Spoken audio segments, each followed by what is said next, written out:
Jason Flores Wiliiams is a political writer for High Times magazine during the Republican National Convention. The Last Stand of Mr. America, his third novel, is published by Canongate in the UK, Grove in the US, and is in digital versions by Nobody Rocks Press.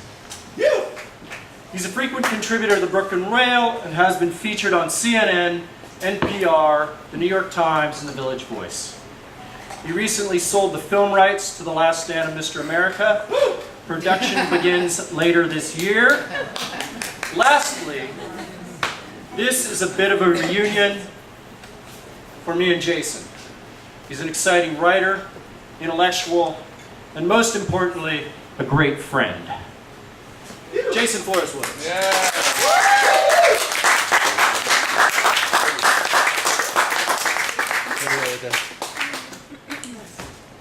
You know, I was back there. No, not the whiskey, the book, actually. The main thought right now is what is one more suicide mission in a life of suicide missions? So let's just get this done. All right. Fuck the dark whatever of my soul. All the poetry in this place adds up to nil. The carpet is filthy, full of jizz and excretions. A shot of Jameson's to purify. I had to sneak in a pint. You can't buy a drink in here. Sickness everywhere, and I can't even get a drink.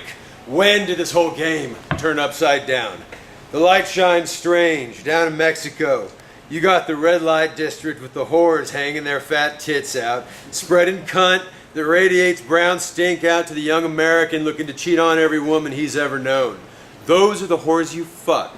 Lay your $10 down and fuck them drunk. Go around the corner after the mezcal starts to kick in.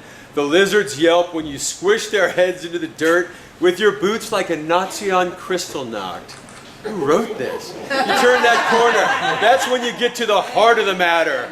These are the 12-year-olds. After all the numbing self-control, after all the bullshit, after all the times you've sat around with your little girlfriends, sipping your cocktails, wearing your clothes, acting like you're a notch up on the sickness, you turn that corner. Mezcal bottle in hand, saying, my God, why have you forsaken me? Eli, Eli, lama, sabachthani. The following is brought to you by the Pinkberry of Marina del Rey. I feel like a really intense guy reading this sort of thing. It's like with the painter Francisco Goya. Digging Goya makes me feel cool. I've made a big deal about it to people. I've said not only am I a Scorpio baby, but Goya is my favorite painter. I've made passionate speeches about Goya at hip restaurants while wearing all black. I've affected Goya-esque moods, worn a scarf even. I've made Goya a part of my personality so that when people think about me, which they do constantly, they think Goya is Jason's favorite painter. Why has it been so important for me to have people know that I love Goya? Why couldn't I just have kept it to myself? A deep, passionate admiration for the paintings of a man by the name of Goya. Why use the name even? Why couldn't it be a deep, passionate admiration for a few paintings that are monotonely dark, if not black, featuring subject matter as relevant today as it was 150 years ago? What cachet do I derive from the Goya logo? Who created the cachet in the first place? What marketing campaign have I bought into? Is it Goya that I love? Or is it that I've shopped around, tried on different artists, checked out how Goya looks in the mirror, then like a fucking I'm very proud of that, Prado handbag, decided that having Goya as my favorite painter perfectly accessorizes with the bullshit ad campaign that is JFW. Hey, baby. Not only am I a dark, edgy dude from the streets, but Goya is my favorite painter. Is it Goya that I love, or am I in love with being seen as a guy who loves Goya? I see that wide-eyed little whore staring straight at me. Nervous, awakening morality, kind of thing where I give her $5 and a second-grade reader to improve her condition, and then be altruistically on my way? Fuck no! I stare her down like Cortez eyeing a brick of gold. I swagger up to the porch, not taking my eyes off her for a second.